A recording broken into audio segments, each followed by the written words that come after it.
Welcome to another episode of Lifelong Learner. This is the Out of Class edition with Ben, Janesh, and Matt. Hope you enjoy. Welcome back, everyone, to another episode of Lifelong Learner. Ben, Matt, welcome. You guys are in the same room. You're looking, the listeners and viewers, I should say, they can see this. Did you guys coordinate on your grey hoodies this morning? Yeah. Weird how that happened. It is a little weird. No, I just thought that this morning we'd sit on a couch and we go a bit like My that. feet are up. We'd sit on the couch and do a couch version with you looking all clean shaved and neat and professional. Look at you two. How's Taking it easy. Yeah. Matt, I feel like last Thursday you were wearing that same outfit. I like to hope you've changed between now and then. No. How's he smell, Ben? It smells fresh. Nice. No, good. Tick. You've got a great memory. Yeah, mate. What?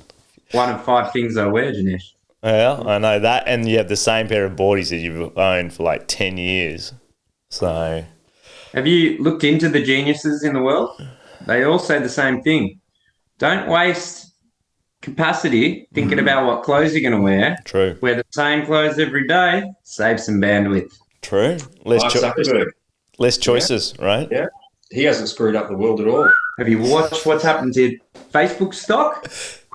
since he changed outfits. Yeah, I think he obviously started making Making more effort with his choices. attire, and now he's lost $100 billion. So, So the moral of that story is make less choices. yeah. Yeah. Let's have it with Make clothing. decisions that matter. That's the whole willpower thing, right? Make less decisions. Save your decision making Yeah. for the decisions that really matter, which is the power of morning ritual, right? Get up, do the same thing, get up same time, have the same thing when you get up, go to the loo the same time. What was both your mornings like this morning? What'd you guys do? Well, I got up really early because I've got a dreaded cough, and I was coughing at 4:15. So I went, it's that dreaded time when it's too early to get up, but it's kind of late enough that you think, is it worth me staying in bed? I got up What time was it? 4:15. Yeah, I was the same. 4:25. I went to the toilet. I had the same dilemma for an hour. Should I get up? Should I sleep? Yeah, I should have got up. I lay there. Stewing on the day. Played. You, Janesh?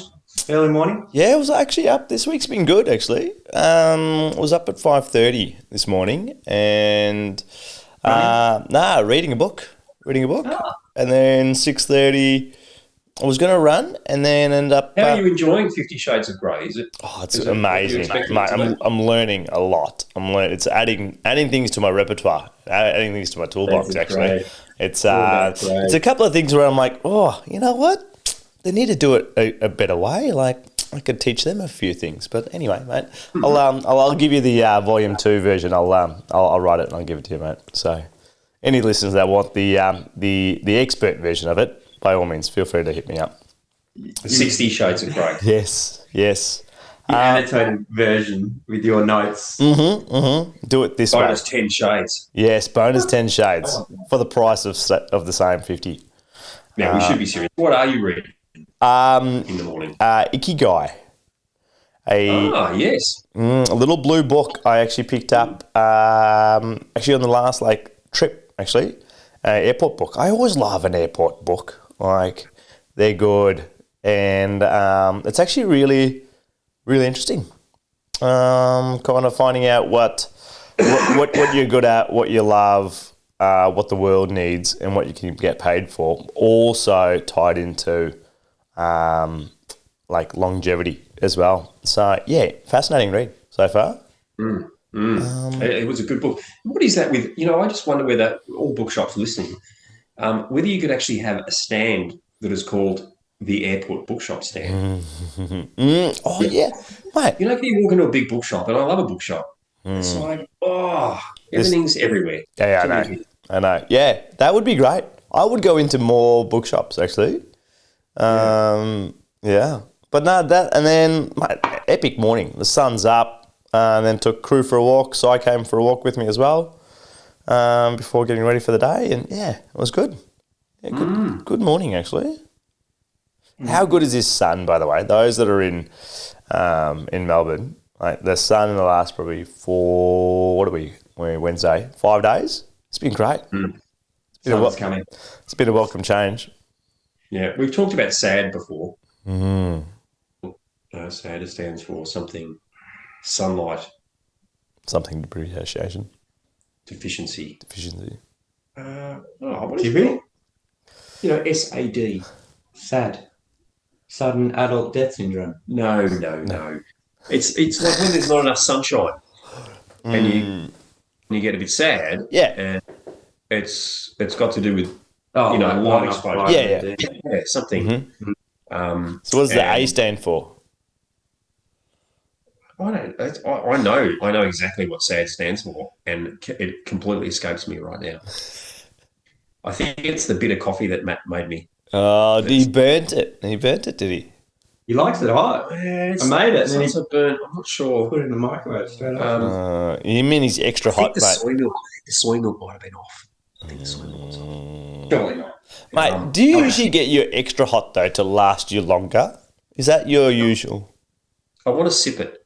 I want to savor it and sip it, not get it and it's like completely drinkable. Hate it when it's completely drinkable. It's like a hot cup of tea.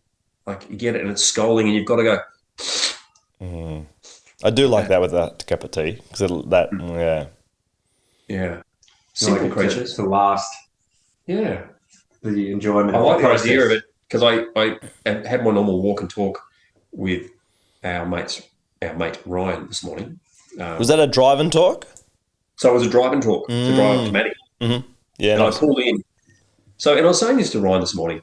There is a coffee place called Little Rebel, and they grind and manufacture their own coffee there. And it's in an industrial estate in Dramata. And like you walk in and it smells amazing. They open at 6:30. I actually go out of my way. It costs me 10 minutes. Just rather than pulling all the coffee places I could, go out of my way 10 minutes to pull in there and get a Little Rebel Why? coffee. It's unbelievable. You know, like Is the coffee unbelievable or the experience unbelievable? no, the coffee. Okay. Yeah, it's a cool place, right? Because it's they've got their coffee place there, and it's all it's groovy, decorated and stuff. But there's a bit of coffee wank that goes on out there. Heaps. Like, seriously, to get coffee that is freshly, roasted and freshly ground, I got to say, to be honest, it just tastes different. And I had that experience and I think we might have talked about it on the show, up in Port Douglas. A South Korean couple have got this coffee place in Port Douglas called Origin, I think, Coffee. Unbelievable. And they freshly roast their beans every Monday themselves and then grind them throughout the week and then back to Monday freshly roasted. And the coffee was unbelievable. Best coffee I've ever had in my entire 54 years. Wow. And then I came down and my brother said, got to go to Little Rebel. Incredible coffee. So service was always great. Not that, so they take my order and make my coffee, but they've got it right. How is it? Some people get it so right, and some people don't even get close to being right. Well, firstly, do they drink coffee? You know how many people make coffee that don't drink coffee? Yeah. Like, what are you doing? If you're a barista and you don't drink it, you shouldn't make it. And do they actually have, one, do they care? And two, do they have to? Right? So what I mean, do they care? Do they care if it's right? Again, if they don't drink the coffee, then they're not really going to make, this doesn't taste the greatest. Or if their market is the $1 petrol station coffee, then they don't need to. But the problem is that the $1 coffee is better than 50% of barista-made coffees. And that pisses me off because I drive. There's about 7 different places I get coffee around here. And depending on who's on, determines whether you get a good coffee. So I can't just go to, you know what I mean? I can't go, I'll go to Rebel and get a coffee. I have to know pretty much who's on where, when to get a good coffee. And nothing pisses me off more than spending $5 $1.50 on a coffee, and it's worse than a $1 coffee. Oh, I know. And you know straight away, don't you? I feel the temperature too hot. I glimpse underneath, I see too many bubbles. I'm like, oh, no. Or the worst is when you ask for something and it's like, and you feel it, you're like, oh, there's too much in here. You've really fucked this. And then my tolerance is, depending on if I have time, I'm like, hey, look, this is sorry.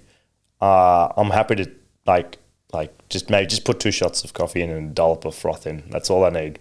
It's not that hard. It's not that fucking hard. We are a thing. We are a thing, though. Melbourne coffee snobs. It's a thing. Yeah. I've driven most of Western Australia now and up the East Coast. Yeah. We're coffee snobs. Yeah. But we do know how to make coffee. Once you go travelling a little bit around Australia, you realise Melbourne is pretty good at making coffee. Mm-hmm. Like you can go to, the dodgy cafe that you're like, nah, not going to be able to make a coffee. And that coffee is way better than anywhere else you'll go in Australia, pretty much. I found, what I found really interesting? McDonald's coffee is consistent. It's not the best. No. Consistently shit. No, I think it's good. Where? Yeah. I'd rate McDonald's coffee a 7 out of 10. Yeah.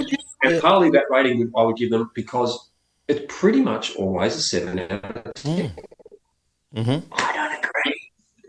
When I was travelling, I would look for a McDonald's coffee rather than go to the local coffee place because the local coffee place was all over the shop. Yeah, but where you were travelling up the guts. Yeah. Towards Darwin. Yeah. Yeah, 100%. I would go to the McDonald's coffee there. Yeah. Because there's nowhere else to go. Yeah. Like sometimes I've got more faith in our coffee machine sometimes than a local barista. Don't get me wrong, there's a few that are like really good. But I'm like, oh, you know what? This is consistent and it is good. Like I think probably a year ago we bought one and I was like, nah, this is great. This is great. Isn't it interesting how we've become like there's a real coffee kind of culture. Like you get your morning, like you see all these people and they're walking around and they're they're going for their morning walk, their fitness thing, and they've got, this big mugacchino thing on with. Michael Pollan, there's a really interesting interview with him. He did, he does a lot of the work around drugs and, the effects of different drugs on our body. And he did some work around caffeine. He went off coffee for a month. And he has a really interesting conversation around, when he was off, he just started to notice how many people were lining up, like literally lining up for coffee. It's like people that are, going to their local pharmacy in the morning to get their hit, their morphine kind of, replacement. They're all lining up and they're hanging out for their coffee. And then how we've also got used to spending, $7. My daughter told me the other day that at an RMIT cafe, because she gets decaf and oat milk, her coffee costs her $7. Which the markup on coffee is insane. A coffee costs less than $1 to make. Even if you get all the other different extras, maybe $1. Nah, I would reckon if you're pumping out 200 coffees a morning, you're making them for 50 cents each. You know what I mean? If you've got a giant big bag of beans, the catch is your barista's costing you $150 an hour at the moment. Yeah, I know. It's your barista. You're paying for the barista. You're not paying for the actual coffee. So if you're running a small business that sells coffee, make your own fucking coffees, get rid of the barista, be the barista and the manager, and you're going to make bank. Yeah. Coffee. It's incredible. It's been, it wasn't a traded. So we're showing our ignorance here. It's like ignorant people having a conversation around something they know nothing about. But wasn't coffee like one of the currencies? Like tulips were, like a currency, and you would trade saffron, coffee. Yeah, makes sense. Anyway, we're all. Are you caffeinated this morning? Mate, I am. Yeah, I went through a patch of reducing, and now I'm back up a little high. I'm 2 down at the moment. Sure. But it's the ease of having the machine at home, and the one that we've got one that grounds the beans for you, so you smell the beans, and it's like so Yeah, and I was like, okay, this is good. And you can pick which beans you get, right? So you go, all right, I want these fresh ones. Let's put the fresh ones in. Really? Yeah, You're fancy. I love it. We got a $59 LD pod machine. Yeah. I have that too. Yeah, I don't think they're quite good. But you have to go to Aldi for the pods. Yeah. But you can get these beans, mate. Imagine you go in a Little Rebel. You had this machine, and you can get a Little Rebel and get the fresh beans and make it in the convenience of your home. Yeah. But you're putting someone out of business, Dinesh. Your machine. Nah, but you're buying the beans off a local. Some kid isn't going to university anymore. Yeah, because the markup of fucking $8 a coffee. Bought his books. Yeah. You went and bought a electronic coffee machine. You know what? I'm trying to make equality of scale here and fucking drop the entitlement rates and go, you know what? If they don't get a job, that's okay. Oh no! Both of you I'm synchronized cough contracting there. this cough. What is happening? Yeah, now we talked about, didn't we? Was it last episode? The last episode. We had a bit of, it was a good, I had a good laugh last time. And was it the last time? Last time we talked about, you know, like, just want to go out and just chill out and relax, and how I'm not been drinking alcohol. Yes. But I think it was the episode before I was talking about how I was kind of crook, you know, when you're not right. Nah, there was last episode you were like talking about the man flu, and you're still looking like very you're just kind of tuned to being dark, right? Going like looking a bit more pessimist when you are sick. How is the body going? Mate, I got another cold, another man. Another one. Well, hold on. Did you get over the first one? The same one. It surely can't be. It's 2 weeks ago. Yeah, on Wednesday I was starting to feel better, and then Wednesday afternoon came crashing down, and I had my first sick day on Thursday. You had a sick day, mate. I just said to Michelle, I can't go today. I just can't. I feel so unwell. What's It's amazing because he doesn't look sick. Like looking at him when he stepped out of the car, I'm like, oh, look at him, strapping, looks fresh. And then He starts- So strapping on the outside and strapped on the inside. So, but you don't usually get. You don't get sick, I don't mate. do sick. Is my saying. I don't do sick. This generation has no time for sick. I know. So, but They no, taught us. mate. 2 weeks. 2 weeks, mate. So what's 3 weeks I've been crook now. what's going on?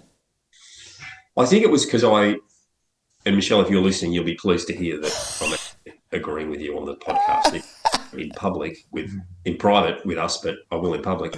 I think I was crook with the man flu the first time, and I just worked on through it. I worked on through it, and Not smart. Not smart. and I took Sudafed to work on through it to cover it up. And as we know, It's just a band-aid. Masking putting a agent. Band-Aid over something, masking, and it doesn't give your body a chance to properly heal. So I don't think I properly healed, and either caught another flu or it just came back with vengeance. Anyway, but I haven't been so dark, I think. And you know why partly I think I haven't been dark is on.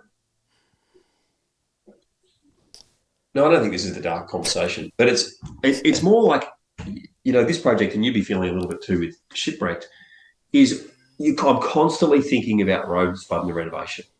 Like, where do I place that hook to hang that mirror? And I'm calculating it in the nighttime and during the daytime, and everything's got to be calculated because once you drill the hole, it's like permanent and blah, blah, blah.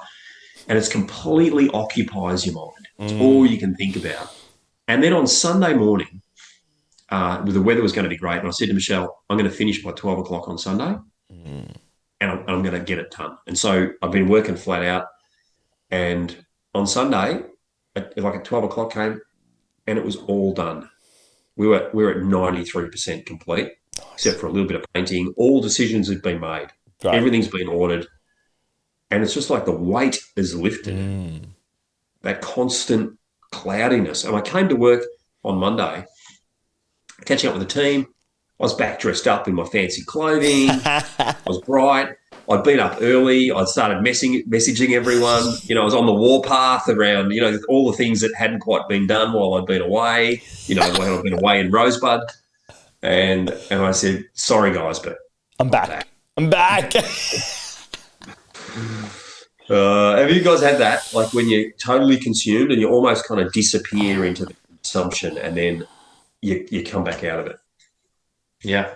Yeah, literally. I had that just the integrating back into having a home, all that stuff. Like, I think I said it last week. We've just been, cleaning everything and sorting everything out and trying to move it all into place. And I was just flat, like super flat. Not, when you have to do stuff, it just had no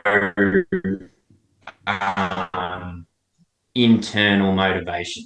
It's all just have to get done. And then I literally sat down. I think once I had this space, kind of like at least the space where I'd set up my computer, and I did my journal for the first morning in ages at 7:30 in the morning. And that was the snowball. Like one positive thing, and then I worked out, and then it just snowballed and felt good again. And then I think it was Wednesday, and I went down to the summit on Thursday. So I had a full day of seeing people and doing stuff. And yeah, it's like the lights went back on. But how about you, Janesh? Yeah, I do. I'm also aware of, I try and prep sometimes the people around me when I come back into that state, because it can be, fuck.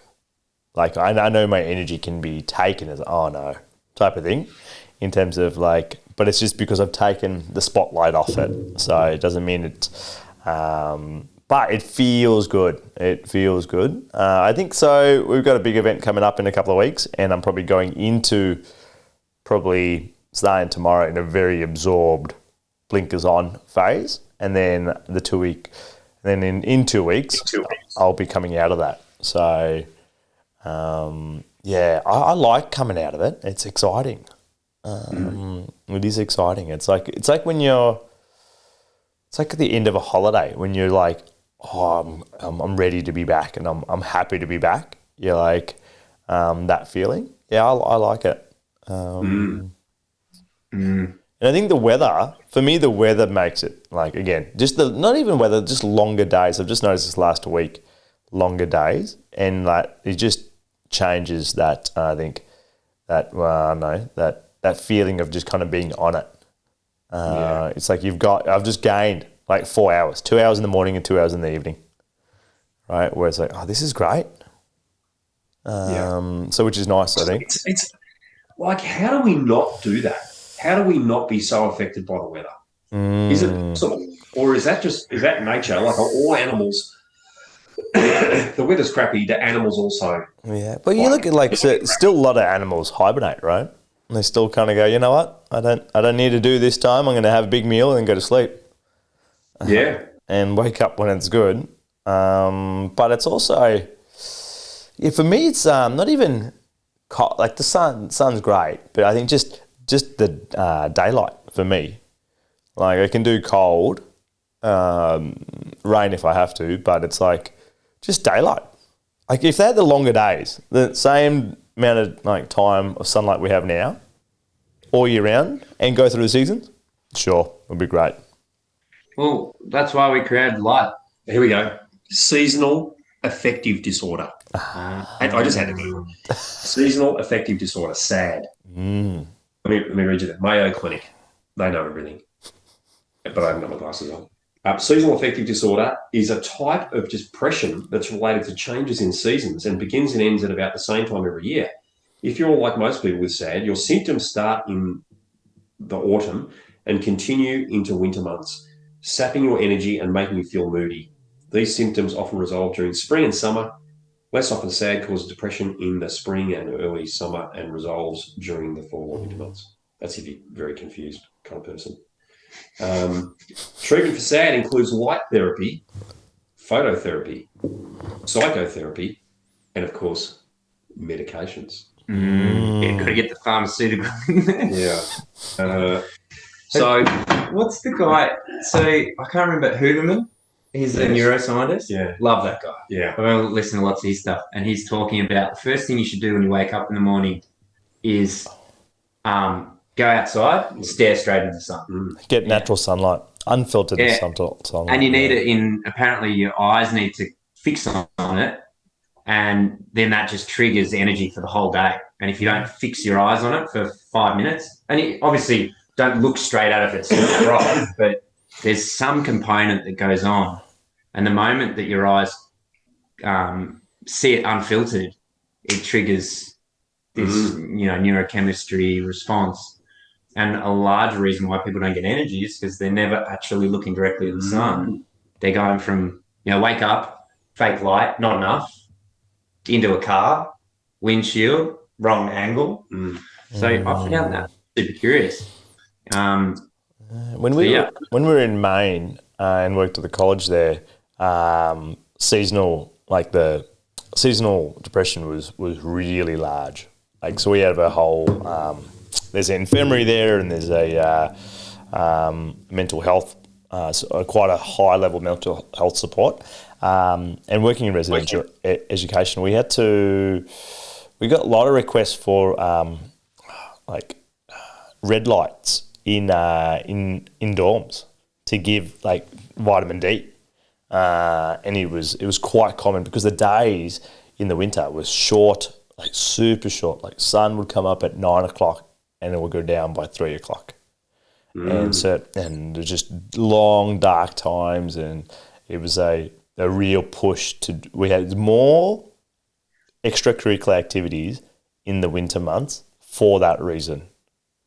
Like to keep people more engaged intentionally. And our department probably worked super hard, which is great. It was rewarding. But during that time, because of that, because it was really alive for like 17 to 23-year-olds, like the uni age, was super alive. So, yeah. So I always think like what's natural, what's like kind of normal, and there's no way that we've evolved over 200,000 years to be affected by seasons, right? Because that's just imagine we'd be wiped out as a race. But is it from expectations, Ben? Is it from expectations? Like we still have expectations that we have this really good time in the summer months, and it's great, or the sunlight, and we expect it to be all the time. Right? Yeah. Like, we haven't necessarily evolved in our expectations. If anything, our expectations have de-evolved because it's got higher, right? Expectations go higher. Let's do this all the time. Let's chase the sun. Let's be a Matt Ind, go to Bali when it's getting cold in Melbourne. Let's go to Indonesia and go. Let's train all through winter so we're in shape for, summer and, all that, like versus maybe in winter, are we just supposed to slow down a bit, get a little fat and lazy, and then when spring comes, we're back active again. We burn off the fat and the lazy, and I just wonder, and I also wonder whether, that we are all different genetically, and whether because of technology and transport, and in the last 100 years that you can be in any place you like, within a day. Whether there are some people, like you think of, people up in, the top ends up there, like the Netherlands and... Yeah, I was just looking up Norway. Yeah, Norway, right? Yeah. That, they have so much darkness up there that they're genetically adapted to do that. But if you took someone that was from the equator and put them up there, they wouldn't be genetically adapted. And now that we have this multicultural world, we've got people from all different... what's the word? Demographics, ethnicities, geographics, all sorts of different geographics, and they may be displaced. But if you look, I imagine there's patterns still. Like Norway has the most night, the most darkness in the world. I think they have the highest depression too. I wonder who's the happiest country? Somewhere up there, they're pretty depressed. I think Norway is high depression rate. Right. It's interesting. I wonder. They're Vikings too. Those Vikings are always angry. No, they're always raping and pillaging. That's worth a Google, but I Googled the countries closest to the poles have the least amount of light. Norway is called the land of midnight. Alaska. Sorry, go on. Norway, Greenland, Iceland could possibly be least amount of light. No, but Alaska's got 6 months of darkness.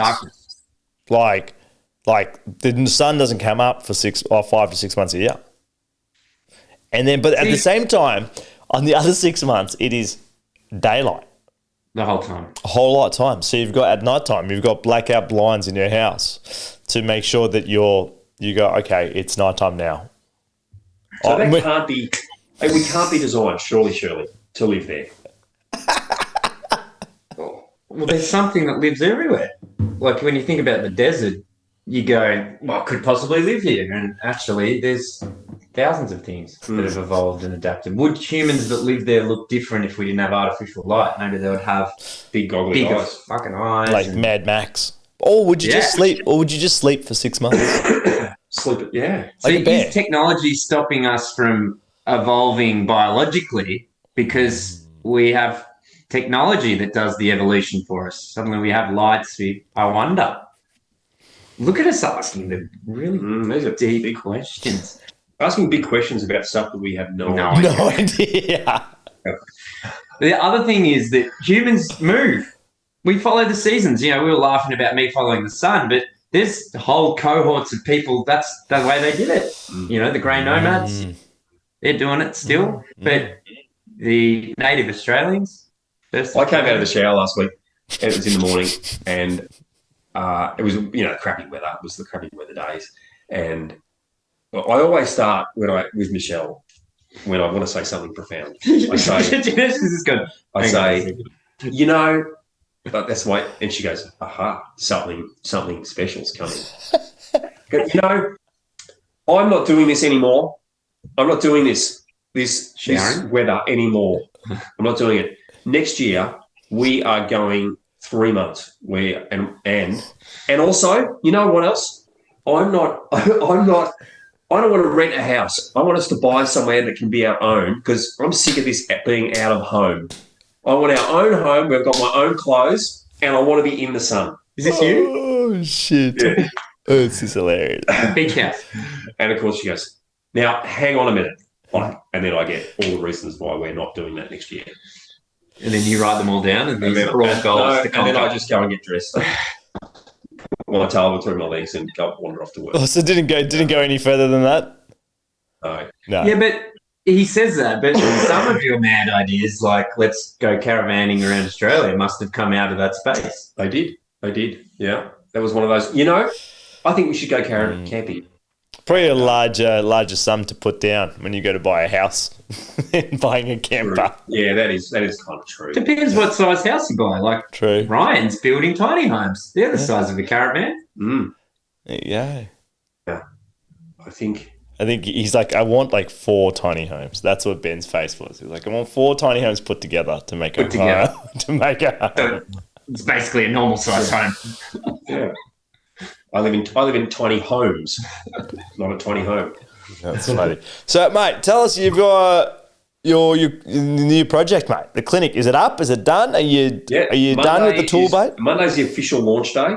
And it's been just a ripper project. So we got back start of October, on the 7th of October or something. I started the project. So it's been 4 weeks. It's been 4 weeks from empty kind of just the shell of the place until now it's like we're fully kitted out, really. We've just got a few computers, importantly some chiropractic tables to go in on Thursday, and we're ready for launch on Monday. So it's been just a ripper project, hence it's all consuming.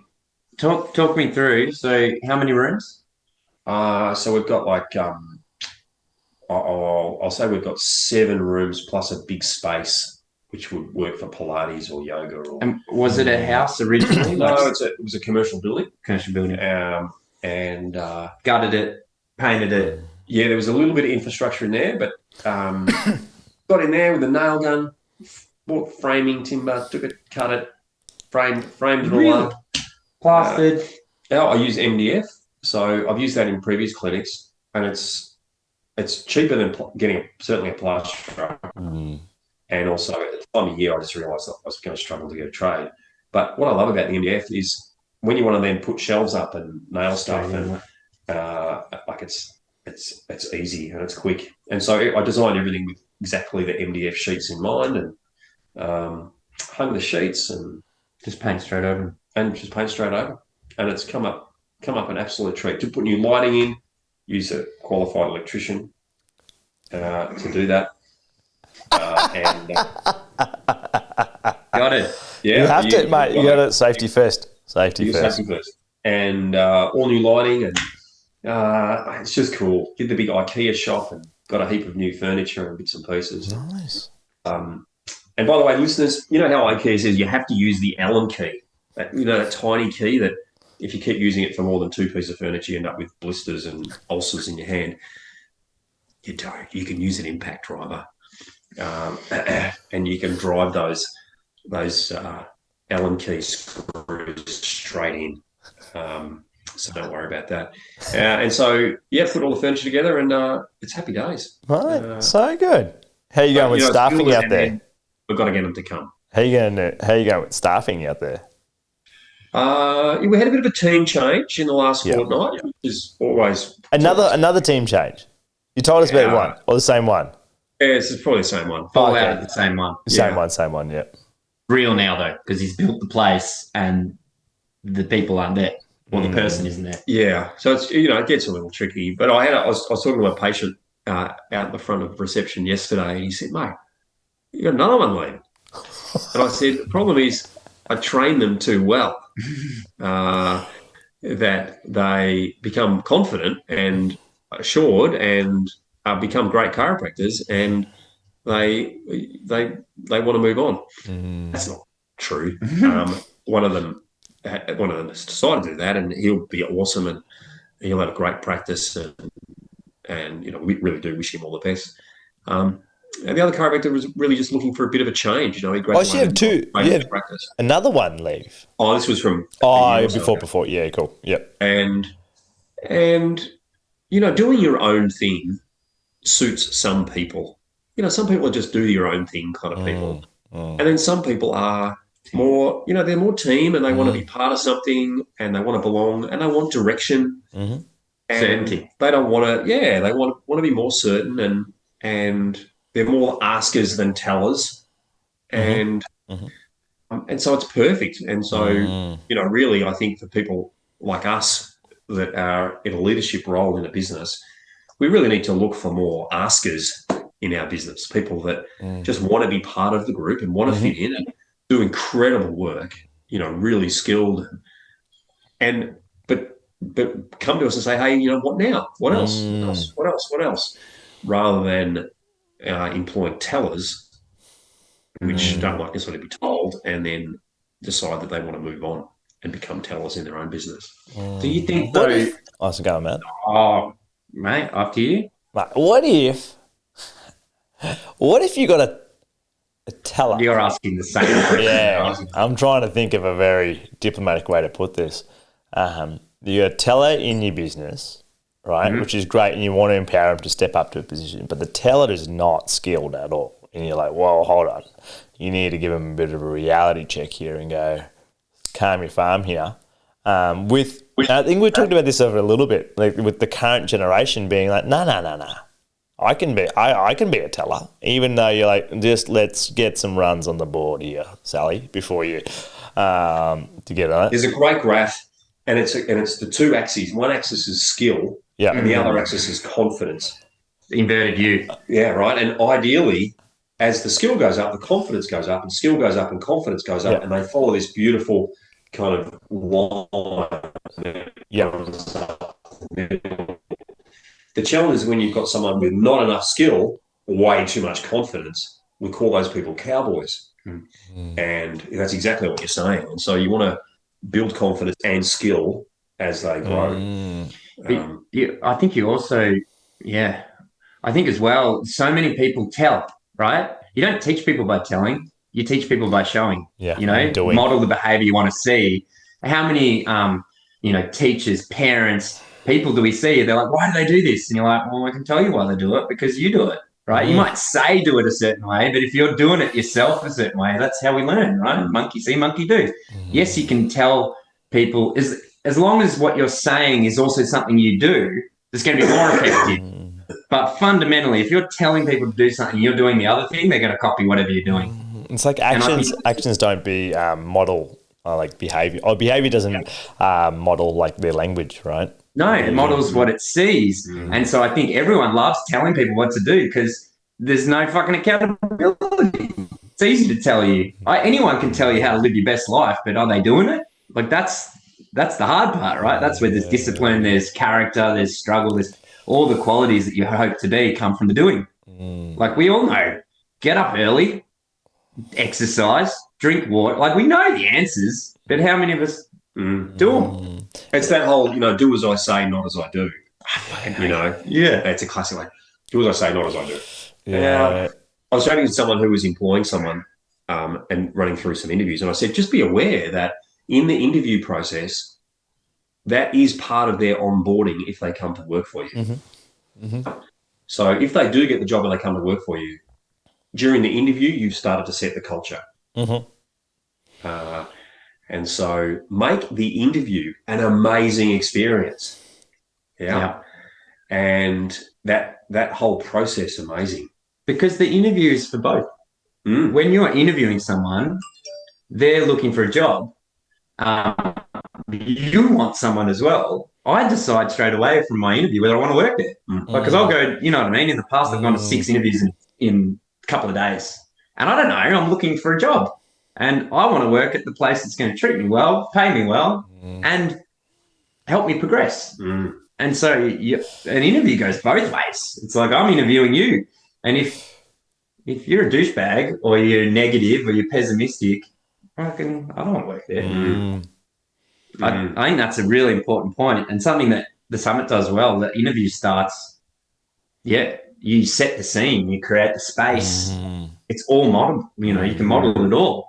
So moving forward, when someone does something that isn't in line, you can say, mate, you remember your interview? Like everything was neat, organised. That's how we do things. I think that's We did an interview yesterday, a second round interview, and it was the last question was like, why? Well, why should we choose you, right? And I've gone why, and I asked, I go, do you why would you choose us? Right, and it was interesting, and like all the little things, the things that we probably subconsciously did on the Monday or on her first interview, in and around, just part of the culture that she picked up on, like the friendly faces, the hellos, the people that weren't even in the interview. Let's do the first interview outside on a picnic bench. People going past saying, "Hi, how are you? What's your name?" Like, she's like, "Oh wow." Like, I feel like I don't even work here yet, but I feel like I'm part of the family. And that happens over time, right? Like you set a culture, it feels forced at the beginning, but when you've been doing it for 10 years, it's authentic. People say hello, not because they can see someone have an interview, because they generally care, right? And people feel that. Kat, am I allowed to speak about this? I'm going to anyway. Kat's been interviewing. Right, so she's got quite a few interviews at the moment. She's looking for a job. And we were chatting beforehand. I'm like, what are you looking for? She's like, I really want to progress in my career. So she wants to be an expert in the field. Awesome. She wants to be surrounded by a team of people who are really passionate about supporting each other's growth and supporting each other to support their clients. Right? So there's got to be a really good, debriefing, being able to resource each other, it's basically personal development. She wants to progress. And we get this job interview or, application for an online version of, can I say the company? Probably not. No, I won't. Say the position though. Say the position. The position is like a mental health practitioner. Yep. Online, 3 days a week, 1 day in the office. And this company is renowned. Like if I said their name, you go, oh, they're a big deal. They're all over Australia. They're all over maybe even the world now. And the interview was ridiculous. So I'm sitting next to Kat driving and she's interviewing. Some good questions, comes to the end of the interview, hangs up. And there was this point where Kat sent her resume through beforehand. You would think that people would read the resume before they interview the person. Like that would be standard, right? The first cover letter talks about her experience, talks about how she's got a master's in social work. She's been working in the field for 3 years. and she's just graduated. And this woman is asking just generic questions that have nothing to do with her specific things. She's, how long have you been in the field? Have you got your master's? It's all stuff that was on there. Anyway, finishes the call. Kat's like, I don't think I'm going to get it because they're looking for a fresh graduate straight out. She's kind of in the overqualified category. I'm like consoling her. We're chatting. We're like, it's all right. There'll be plenty more opportunities. And she's like, no, I really wanted this one because it was going to work. 10 minutes later, gets a call. It's the woman again saying, hello, I was wondering if we could book you in for a interview. She's like, I literally just had an interview with you 5 minutes ago. Oh, I'm so embarrassed. Sorry. Yes. Sorry. It's still not looking for someone in your category. We're looking for someone in this category. I'm sorry. I've got so many people to call. Really, really sorry. I'm like, and Kat's frustrated, right? Because she believes that should be my job. And this woman's saying it's not what we're looking for. I'm like, this is not what you're looking for. You said you wanted a really great team. You want a culture. You want people who are, what do we get a call? A day later, same woman. No way. Saying for an interview. It's ANZ Bank. Again. It's the ANZ Bank. She hasn't even crossed her off the list. And then she got to send an email again. So 4 times contacted when they've already said to her after the interview that you're not the person we're looking for. Oh, disorganised. That's pretty She was poor. going for a job with the ANZ Bank. Yeah. Ben's got a gripe with the ANZ Bank. Yeah. But this is interview 101, right? If you decline someone, you don't call them back 10 minutes later. So I said to her, I think you're dodging a bullet here because this is not the organised, this gives you insight into this company. If that's the way their hiring process is, that's not someone you want to work for. But why is it then? And going back to where Ben goes, the coffee, like the people that care and do it really well, and then the people that don't do it well. Why is that? I think small sometimes. The bigger the business, the less people fucking care. Sometimes. The more diluted it gets, right? Less potent. Like Ben's going through a period of growing, so I'm wondering how do you keep it so it still feels potent, personal, like people care when it starts getting bigger. I think Rhino and I were talking about this in the car this morning as I was coming up about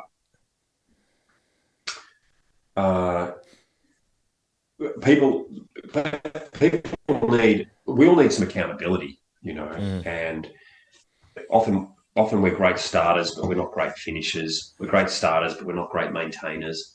And we're talking about the role of a CEO. I said it's not actually CEO, it's CRO, Chief Reminder Officer. And that is to go around reminding people the why, the vision, the mission, where are we heading, where are we sailing this ship, and you got to do this. Remember to do that. Remember to do that. Remember to do that. Remember to do that. That we've got to keep reminding our teams what's important. That's our role as a leader. And you're there for the team, aren't you? You're their supporter and reminder. Correct. And if you support and remind them, because your job isn't to service the customer anymore, look after them, look after the team that looks after them. Yes. And it's a constant reminder. Like you can, every week, you just got to say, hey, remember, do this, remember to do this, remember to do this, remember to do this. And that's kind of our role. And I think there's some organisations where they've told them what to do and they've started doing it really well, but no one's there reminding them around what's important. Remember to check the coffee machine temperature. Remember to check Remember to clean it out at the end of the day. Remember, make sure the milk is fresh. Remember. Those little things.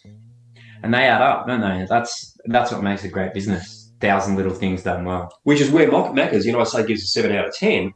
It may not be epic, but I'm sure they got some incredible checklists. They got some epic reminders, right?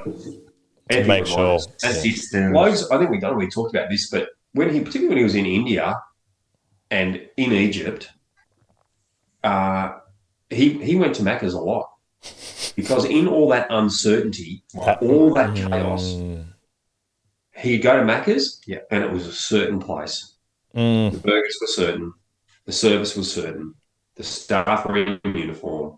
He said, Dad, it's just like Macca's in Australia. Yeah, it's a bit of comfort. Consistency because they're checklists and they're global checklists. Yeah. So what would be our takeaways, team, fellas, from today? We talked about seasonal depression.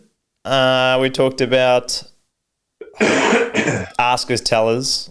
We mentioned the people that do things really well and the people who just do them subpar, and probably and a lot of other ones in between there. What would be your takeaway? I'm going to go first Go. because it holds me accountable. Model the behavior you want to see. So for me, it was the idea of, I mentioned, we talked about being in a dark space, and we all get into those spaces. Obviously, the environment really affects that. But go back to the basics and do it. Don't talk about it, do it.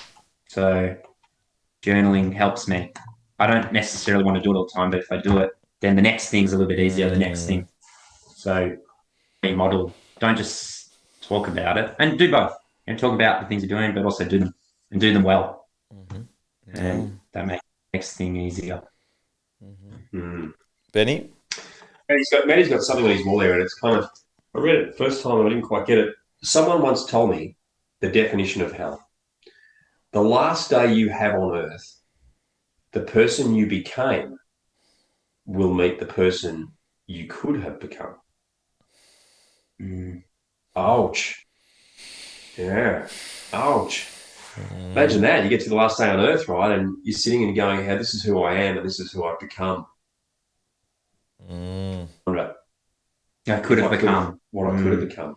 I wonder what I could have achieved. I wonder how much I could have loved. I wonder how much I could have cared. I wonder how much I could have done the things that really mattered. So for me, the take home from today is it's kind of, it's not so much what we said or what we talked about, but you know, what's come up for me about that is not being in too much of a hurry, right? To enjoy the things along the way. And we've talked about this a million times, but it reminded me of a quote that came up this morning on my insight time when I was doing my morning meditation. And it was something like, the water in a river knows that it will get there eventually.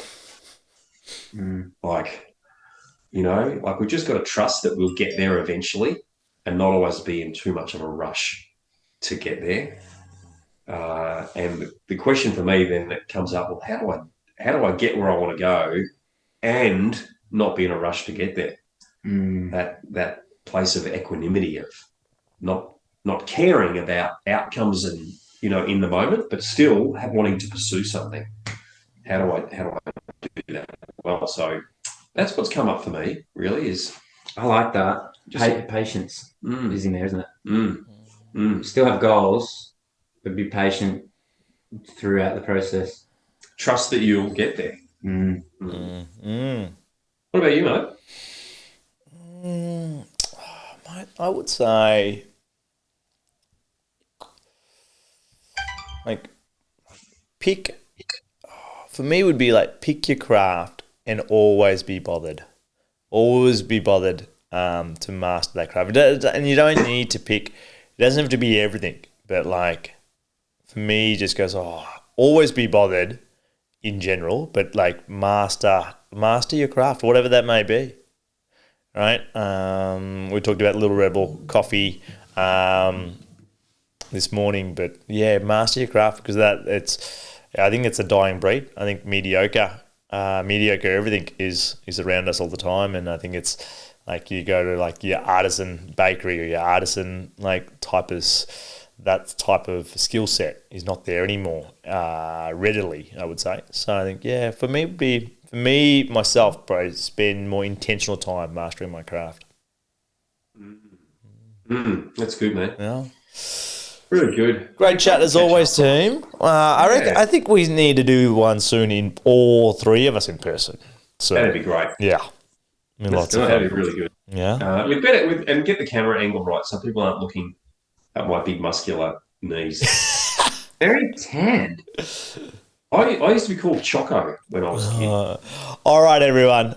Have a great week. See you later. See ya. Thanks for listening to another episode of Lifelong Learner. If you like this episode and want to know more and hear other episodes, head over to lifelonglearnerpodcast.com, where you can subscribe to our newsletter, where you'll be the first to know when new podcast episodes come out.